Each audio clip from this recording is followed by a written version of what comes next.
Hey everyone, welcome to the channel where we love to talk about movies. Welcome especially if you're new. If you enjoy talking about movies and staying up to speed on what's in theaters and what's worth checking out, be sure to hit that subscribe button so you never miss a review. Alright, with that we're going to get into today's review. This is posting a little bit late. I've been a bit busy this last month, but this is for Bones and All. I saw it about a month ago now, and yeah, figured I'd still post a review about it and share my thoughts. So in this film, Marin, a young woman, learns how to survive on the margins of society. So I'm just going to talk to 5 points about the film that stood out to me. And the first one is that you get basically a WTF moment in the first 5 minutes. I knew nothing going into this film. I just knew that it was out and it had Timothée Chalamet in it, which had me interested for that reason.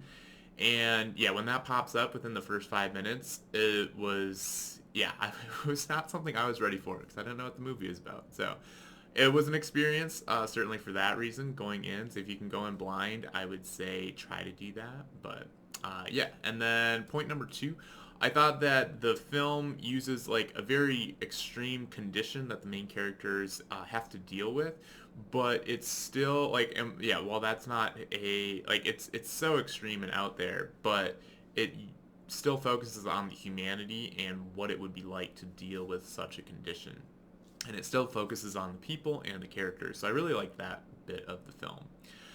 Next up, point number three, I thought the first like 20 minutes or so was pretty slow. Like it did take a bit for the movie to get going, but after that, the movie remained interesting for me the entire way through, and I thought it held its pace.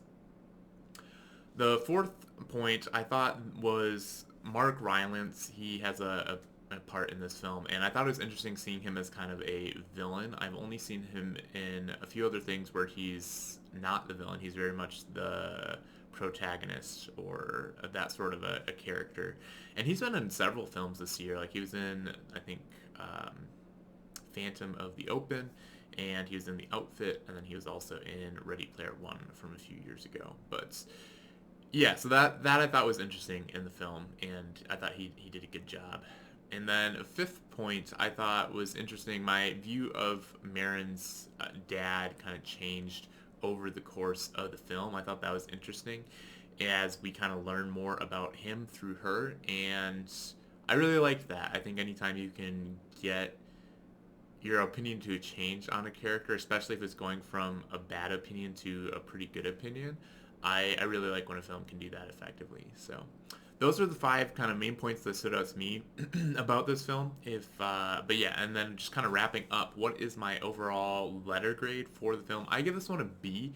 I think there's definitely a lot of good elements here. It's a very artistic film, and like, while it's yeah really not a film I would say I enjoyed. It just deals with such kind of dense subject matter, but I thought it was worth the watch, and yeah, I give it a B. It's one that I'd recommend. I wouldn't go out of my way to recommend it, but if you're looking for something to see at the theater or at home on streaming, I think it's worth the watch. So if you've had a chance to see it though, I'd love to hear your thoughts in the comments below. And with that, if you like this video, be sure to smash that like and subscribe.